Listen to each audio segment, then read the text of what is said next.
Hey guys, this is Mr. H. Hey, I am going to be in a meeting today, so I won't be in class. So I decided to record a video of basically what the lesson is and what I want you guys to do. So um, we just finished up systems of equations, system of inequalities.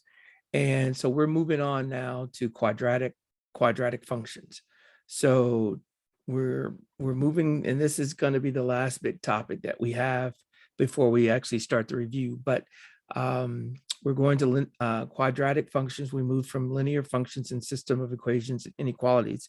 So what I want to do is I want to go over the learning target, basically what we're going to be doing today, and also what I want you guys to do on your handout. So very first thing is let me kind of get this set up. So I'm going to be using my iPad, and I'm also going to be using my calculator. Let's see what we got here. And I want this version.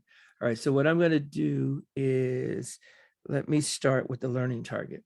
The learning target for today is you should be, after this lesson, you should be able to identify key features of a quadratic function. Yeah, that's it. So we've already talked about quadratic functions about a month and a half ago. We were comparing linear functions, quadratic functions, exponential functions.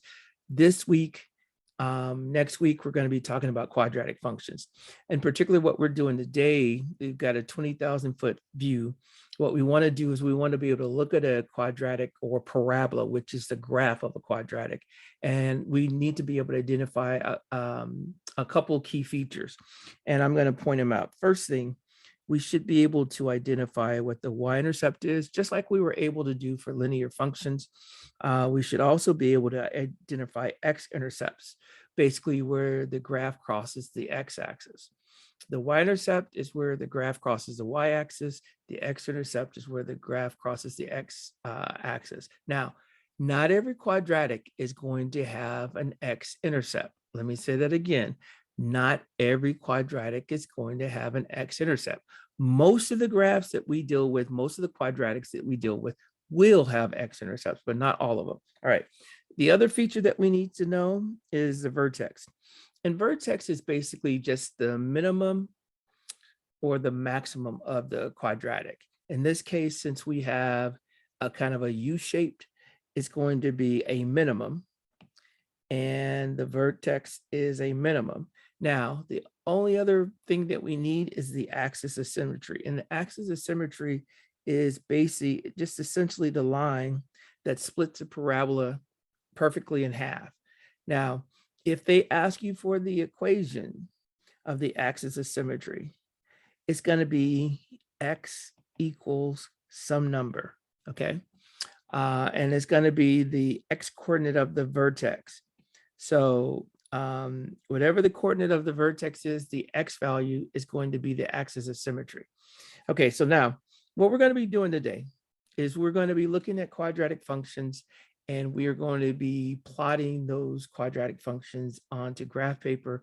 We're also going to be identifying the vertex, the minimum, the maximum, the zeros, axis of symmetry, and y-intercept. Now, I'm going to go a little quickly, basically because we've already been doing this. The features that we're going to need on the calculator, we've already used before. And it's going to be the graph trace button. It's going to be, setting the window the proper way. So let me just jump in. Okay, so what we have here is we have the function f of x equals 2x squared plus 2x minus 4. So we'd go to our calculator, and it's already set, but if it wasn't, you would click on this button, click on it again, and it gives you that.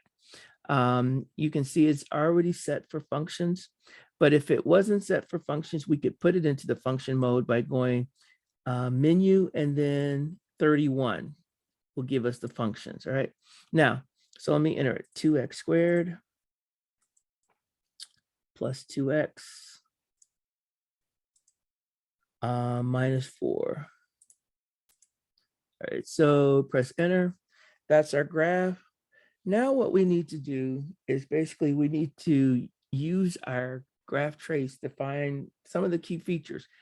Remember, the very first thing that I've always told you guys to do is go menu 53 and change the automatic to 1 and then press enter. I think you had to do it twice.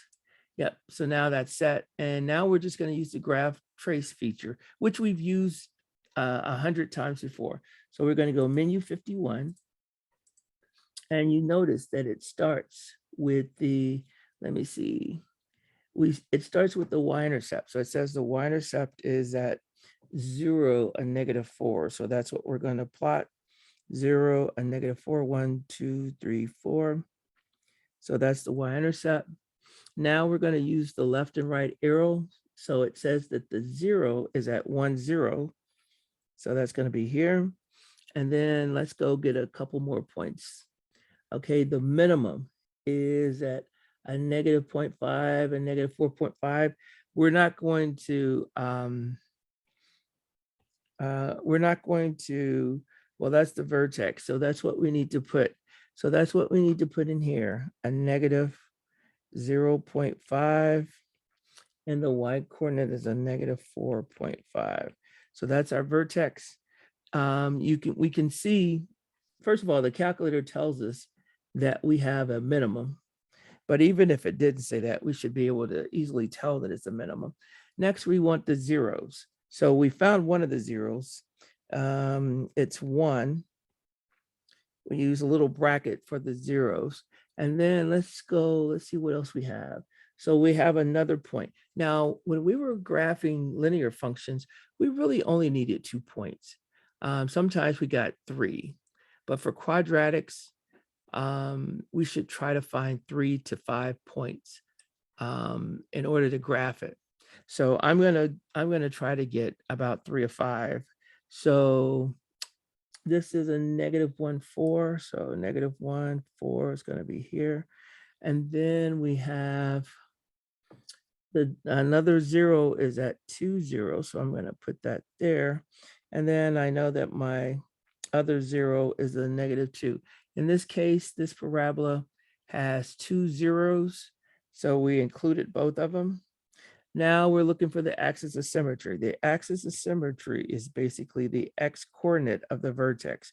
So it's going to be, now remember, you can't spell axis without x. So this is going to be x equals a -0.5. That is our, and if we were trying to draw a vertical line there, it would be something like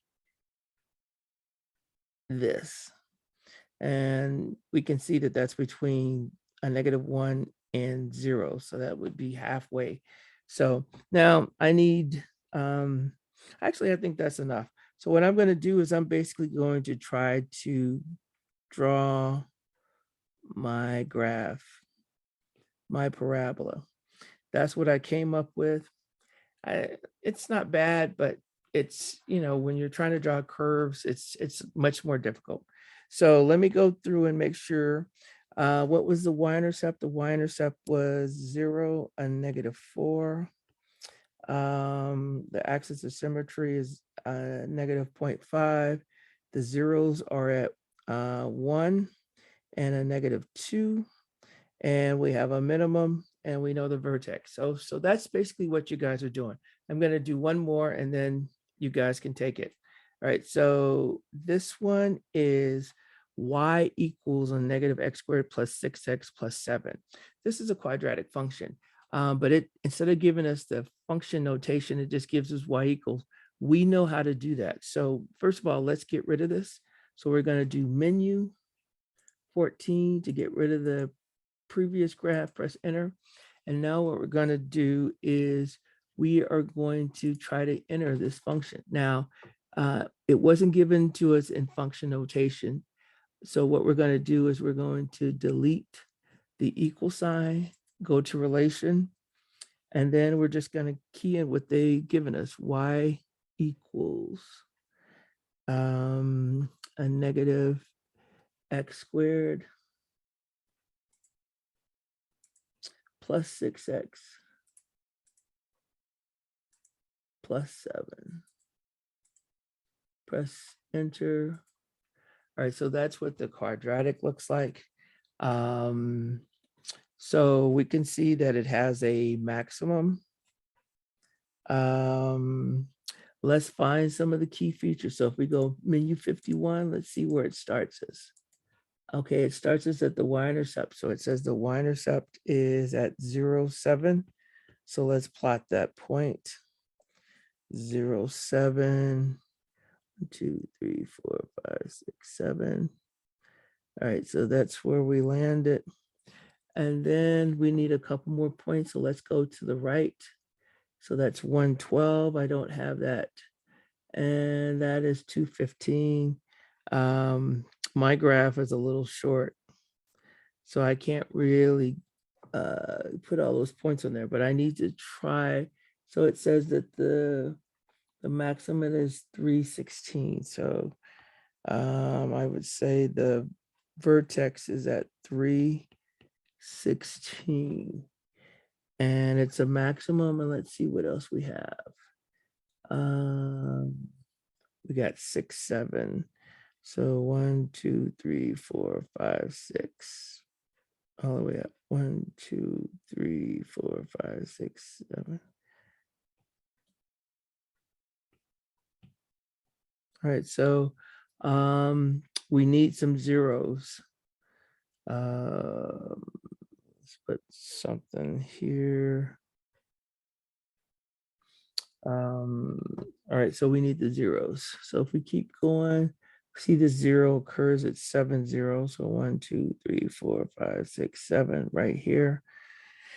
And then let's go back the other way to get the other 0. The other 0 is at a -1, 0. So we would put that, and we would say that another name for 0 is roots. So I could say this would be a -1 and 7. Both of those points are roots. Now we got the axis of symmetry. Because we know that the x value is 3 on the vertex, that also tells us the axis of symmetry. Okay, so basically that's what you're doing. You're going to be finding the vertex. You should be able to look at the graph and tell me whether it's a min or the max. Where it crosses the x-axis is going to be the roots. It's going to be roots or zeros or solutions. All of those things basically, or I forgot one, x-intercept. So all of those things kind of mean the same. So I hope you guys are able to finish this. I might be back before the end of the class, but I'm not sure. But in any event, work on this handout. There are 8 quadratic functions that you need to graph and fill in this information. But if you have any questions, we'll cover them when I get back. All right. I'm going to sign off for now. Let's stop this. Let's put the calculator away and let's end it.